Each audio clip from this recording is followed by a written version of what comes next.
Innal hamdalillah nahmaduhu wa nasta'inuhu wa nastaghfiruh wa na'udzu billahi min shururi anfusina wa min sayyiati a'malina may yahdihillahu fala mudilla lahu wa may yudlilhu fala hadiyalah. Asyhadu an la ilaha illallah wahdahu la syarika lah wa asyhadu anna Muhammadan 'abduhu wa rasuluh.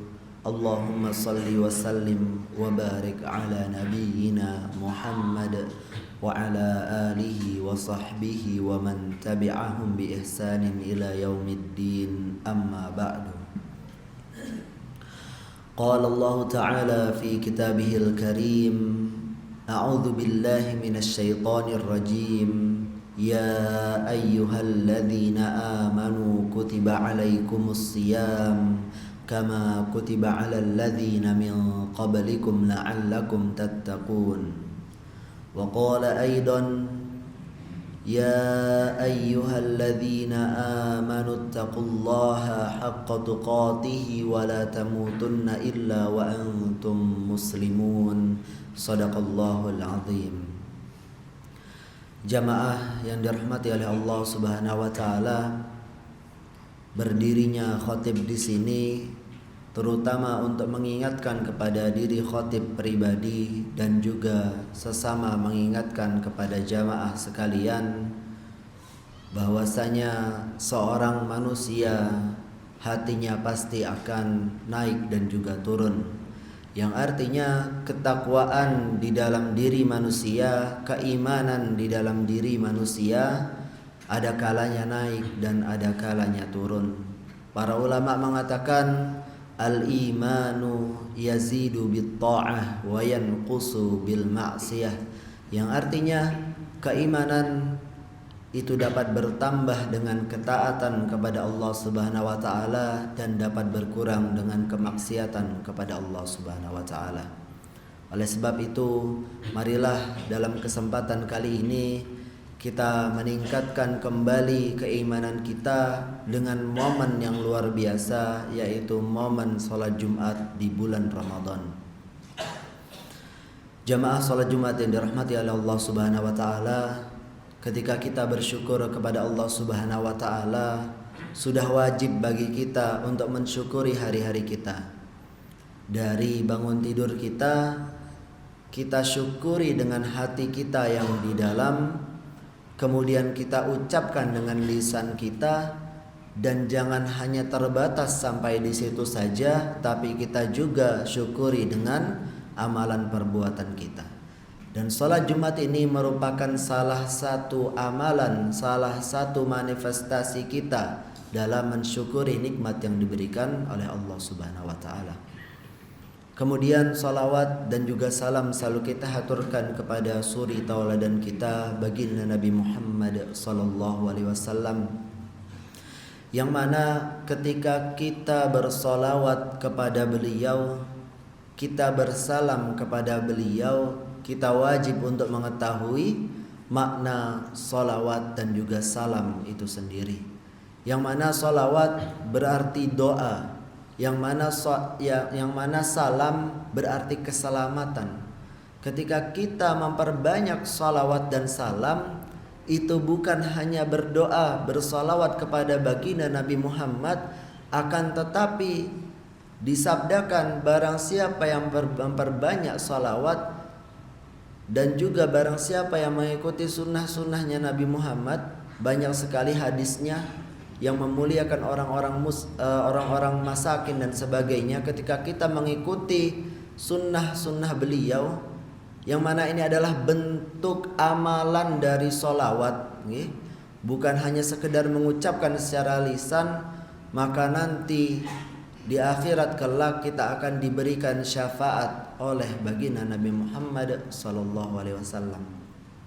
Oleh karena itu, rasa syukur dan salawat kita marilah kita tingkatkan, tidak hanya sekedar lisan kita saja yang bersyukur dan juga bersalawat, tapi juga amalan perbuatan kita juga bisa menerapkan syukur dan salawat kita.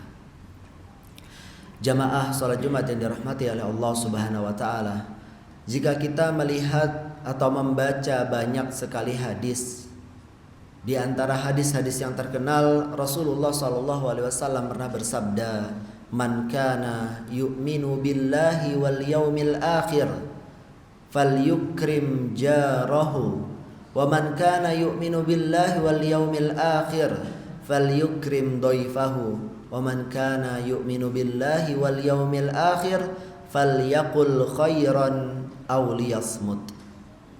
Yang artinya, barang siapa yang beriman kepada Allah dan hari akhir, maka hendaklah memuliakan tetangganya.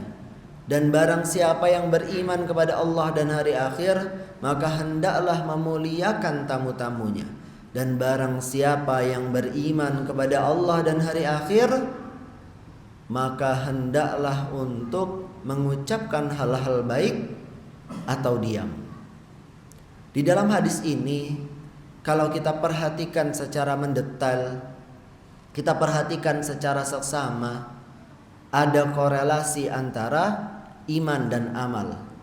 Di sini dijelaskan, di dalam redaksi hadis ini tidak disebutkan khairul amal man yukrim jarahu. Bukan sebaik-baik amal ketika orang itu memuliakan tetangganya, memuliakan tamunya. Bukan pula sebaik-baik amal ketika seorang itu berkata baik. Akan tetapi yang disebutkan di dalam ini adalah orang yang beriman itu pasti memuliakan tetangganya. Orang yang beriman itu pasti memuliakan tamunya. Dan orang yang beriman pasti ucapannya adalah yang baik-baik. Jika tidak bisa mengucapkan yang baik, maka orang ini akan diam. Kita bisa melihat di dalam surat Al-Asr juga disebutkan wal asri innal insana lafi khusrin, bahwasanya seluruh manusia itu disebutkan merugi semuanya.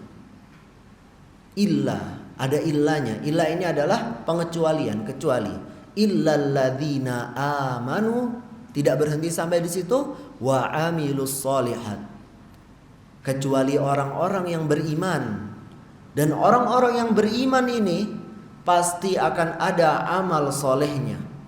Keimanan jika memang tertanam di dalam hati seorang manusia, kebaikan itu kalau ada di dalam hati seorang manusia, pasti akan tampak juga di luarnya.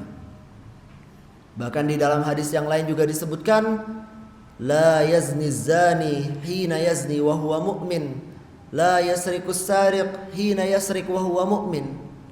Tidak akan berzina seorang hamba, tidak akan mencuri seseorang manusia apabila dia beriman.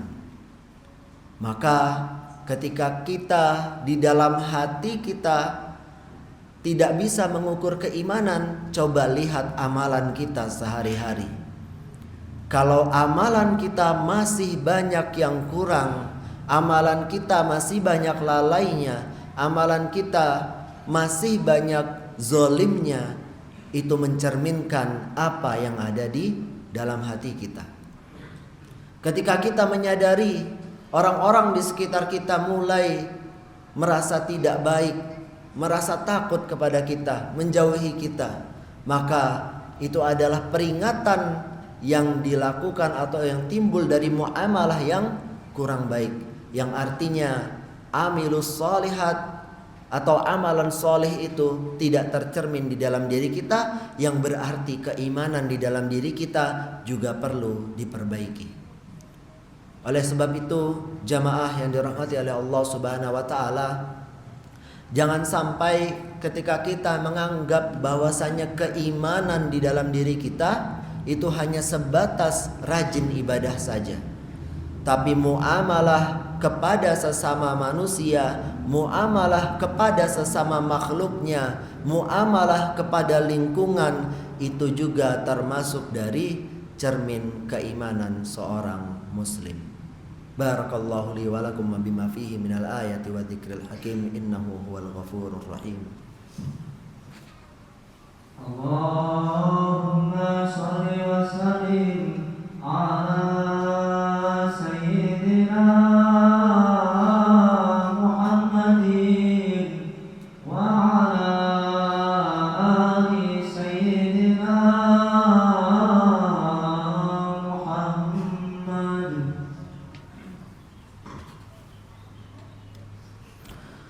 Alhamdulillah Rabbil alamin wa bihi nasta'inu ala umuri dunya waddin wassalatu wassalamu ala ashrafil anbiya'i wal mursalin wa ala alihi wa sahbihi ajma'in amma ba'du. Qala Allah ta'ala fi kitabihil karim a'udzu billahi minasy syaithanir rajim ya ayyuhalladzina amanu kutiba alaikumus siyam kama kutiba alal ladzina min qablikum la'allakum tattaqun wa qala aidan ya ayyuhalladzina amanu taqullaha haqqa tuqatih wa la tamutunna illa wa antum muslimun. Shadaqallahul azim. Jamaah salat Jumat yang dirahmati oleh Allah Subhanahu wa taala, perlu selalu kita ingat bahwasanya ketika kita mengaku sebagai umat baginda Nabi Muhammad sallallahu alaihi wasallam, seluruh hadis yang diriwayatkan sampai kepada kita itu bukan hanya sekedar tentang ibadah-ibadah saja. Baginda Nabi Muhammad sallallahu alaihi wasallam adalah sosok manusia yang menjadi pedoman dari berbagai aspek. Ketika kita ingin benar-benar mengikuti beliau, maka bukan hanya di masjid saja. Ketika kita ingin menjadi pengikut setia beliau, ketika kita benar-benar ingin mendapat syafaat dari beliau, maka kita pun harus mengikuti bagaimana aspek-aspek lain di luar ibadah di masjid. Ketika beliau di pasar, ketika beliau bermuamalah kepada orang-orang yang ada di sekitarnya.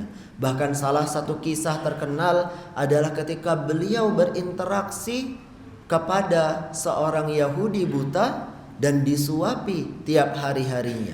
Ini adalah kisah yang sangat terkenal. Bagaimana lembutnya beliau, bagaimana beliau mengontrol hawa nafsu beliau, bagaimana beliau mengontrol emosinya. Dan ini semua adalah aspek yang luar biasa.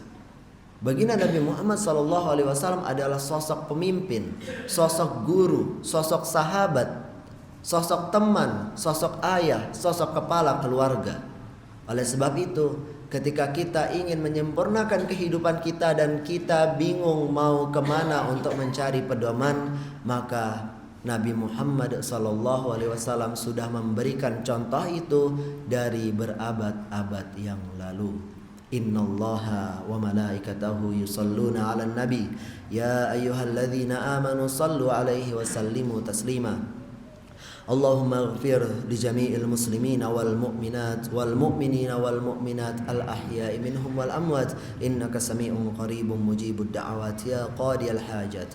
Rabbana ighfir lana dhunubana ولوالدينا وارحمهم كما ربيانا صغارا ربنا اغفر لنا ذنوبنا ولإخواننا الذين سبقونا بالإيمان ولا تجعل في قلوبنا غلا للذين آمنوا ربنا إنك رؤوف رحيم ربنا اغفر لنا ذنوبنا وإسرافنا في أمرنا وثبت أقدامنا وانصرنا على القوم الكافرين اللهم أعنا على ذكرك وشكرك وحسن عبادتك يا مقلب القلوب ثبت قلوبنا على دينك ويا مصرف القلوب صرف قلوبنا على طاعتك اللهم أرنا الحق حقا وارزقنا اتباعه وأرنا الباطل باطلا وارزقنا اجتنابه اللهم إنك عفو كريم تحب العفو فاعف عنا يا كريم اللهم انصر إخواننا المسلمين المجاهدين في كل مكان وخاصة في فلسطين اللهم ثبت أقدامهم اللهم ثبت قلوبهم اللهم أعز الإسلام والمسلمين وأذل الشرك والمشركين ودمر أعداءك أعداء الدين اللهم انصر إخواننا المصاب في سومطرة اللهم ثبت أقدامهم اللهم ثبت قلوبهم ربنا هب لنا من لدنك رحمة إنك أنت الوهاب ربنا آتنا في الدنيا حسنة وفي الآخرة حسنة وقنا عذاب النار سبحان ربك رب العزة عما يصفون وسلام على المرسلين والحمد لله رب العالمين. أقم الصلاة.